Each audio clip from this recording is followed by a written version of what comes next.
Hi guys, good evening. Welcome back po dito sa Gandara SR Channel for Showbiz Update. Andito na naman nga po akong muli nagbabalik. Ang nagmamaganda ninyo kachismosa Kim Pao. Wala na nga pong iba ang lokaret na si Gandara SRU upang maghatid sa inyo ng latest update and fresh happenings patungkol kina Kim Chiu and Paul Avellino. And para nga po sa gabing ito, ang tatalakayin naman natin at pag-uusapan ay mayroon pong kinalaman dito po sa STA votings. Ang natitira pong oras mga kakimpaw, sapagkat meron po tayong dala-dala or hatid na good news para po sa inyo. For sure, tatalong po kayo sa sobrang tuwa.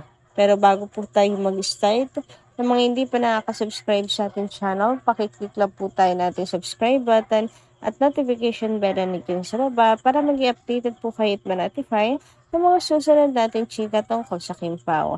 Maraming salamat! And ngayon naman, dumako po tayo sa pagbabasa ng comment mula sa ating mga subscribers bilang pasasalamat na walang sawang pagsuporta at pagtutok sa ating pong mga balita. Ang comment nga napili natin para po sa gabing ito ay mula po kay Miss Norma Dayag. Sabi niya rito, Good PM, Gandara. They are our inspirations in life. Me, just finished my 3 o'clock prayers. Praying for them both that they will surpass all these odds and trial in their life. Gandara, huwag muna tayong pakakampante. Kasi we just don't know what will be the last actions of these bashers and haters. God will not prevail to happen this because He knows their heart and goodness.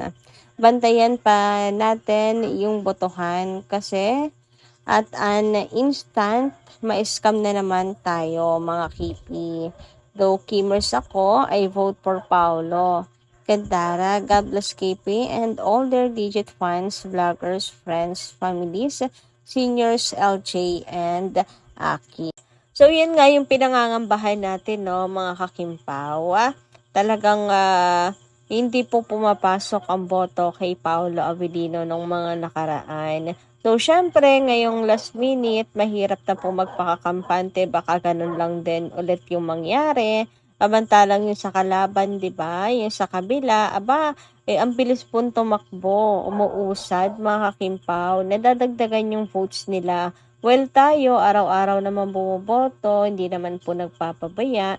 Hindi po nadadagdagan. So, bakit kaya ganun, mga kakimpaw? Actually, kahit ngayon din, nadadagdagan man 1%, 2% si Paolo Avellino. Although, dapat natin yung ipasalamat kasi at least, di ba, na umaangat. Ang kaso mga kakimpaw, parang hindi pa rin sapat, no? Kasi yung sa kabila ang bilis 7% agad na nadadagdag, 10%, kay Pao 1-2. Lahat po tayo bumoboto para kay Paolo Avellino. Katulad nito mga kakimpaw, si Kimi nakahabol po from 20%, ngayon 30% na. Napakabilis mga kakimpaw. Yes mga kakipi, ito yung good news natin para ngayong gabing ito. Humahabol nga po ang Solid Kim.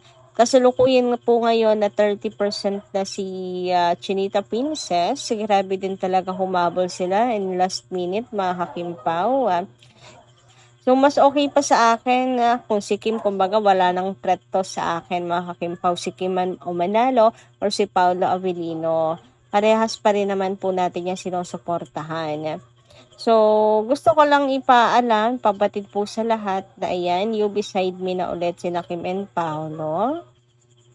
So, 43% po kasalukuyan si Pao, last minute. Si Kim Chiu 30% and si Ann mukhang malabo na pong makahabol mga kakimpaw. Umistop na po siya 23% na lamang po ang kanyang vote. So naungusan na po ulit siya ni Chinita Princess mga kakimpaw. So congratulations kina Kim and Paolo. Ayan. Sana ma-maintain na pa natin itong kay Pau na vote. Number 1, kung kaya pa natin bumoto sa last minute mga kakimpaw, ay boto na natin. Pero ngayon pa lang, congratulations na sa Kim Pao, sino man ang manalo sa kanilang dalawa. Anyway, kanina naman po sa Showtime, mga kakimpaw, nagpasalamat po si Kimi sa lahat po ng dumalo o pumunta sa kanyang grand opening ng House of Little Bunny sa Zamboanga pop-up store, mga kakimpaw. So sa Showtime, pinasalamatan po niya ang lahat ng kanyang mga fans. Grabe, sobrang dami rin naman kasi talagang sumuporta sa kanya doon, mga kakimpaw, no? Ang daming tao. Kaya naman hanggang ngayon talagang overwhelmed pa rin si Kimi. Sabi nga dito, massive congratulations Kimi on the successful House of Little Bunny PH pop-up launch last Saturday. So incredibly proud of you. The store is open daily from 9 a.m. to 7 p.m. Ayan, from July 11 to August 10.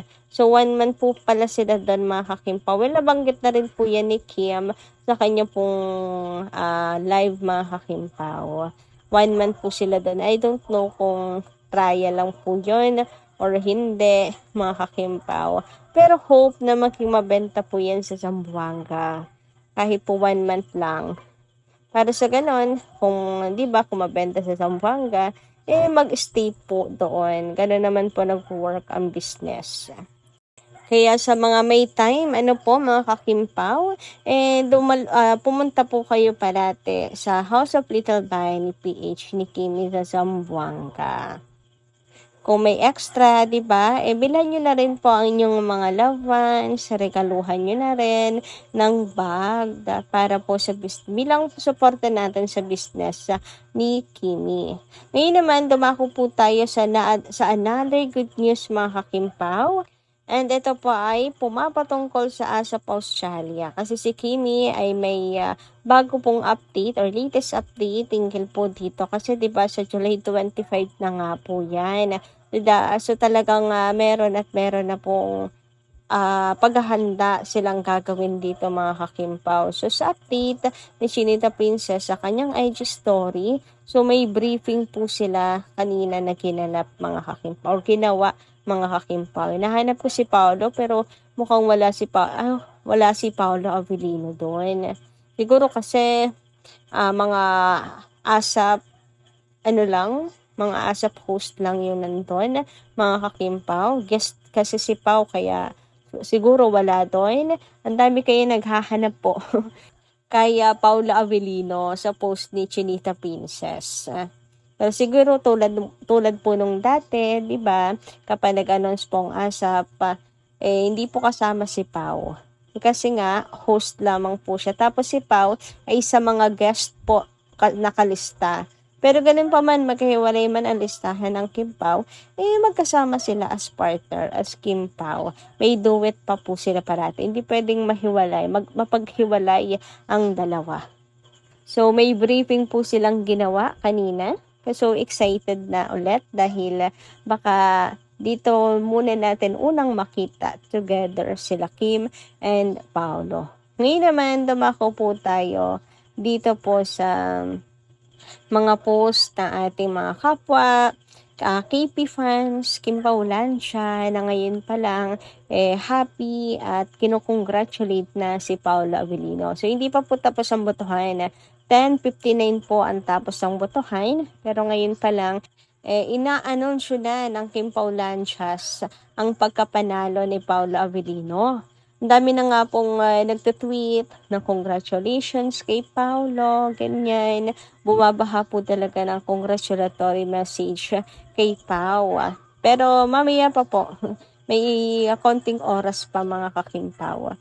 Pero ganun talaga, di po natin sila mapipigilan na magdiwang na ngayon pa lang. Sabi nga dito, rarampa na mga pogi sa SDA. Imagine, Paolo Avellino, ex-Kim Seon-Ho in one frame. I don't know, they have resemblance. Less than 4 hours to go before 10:59 p.m. Power vote for Pao at just Kim previous fight was just reclaimed. Grabe na kayo. KP.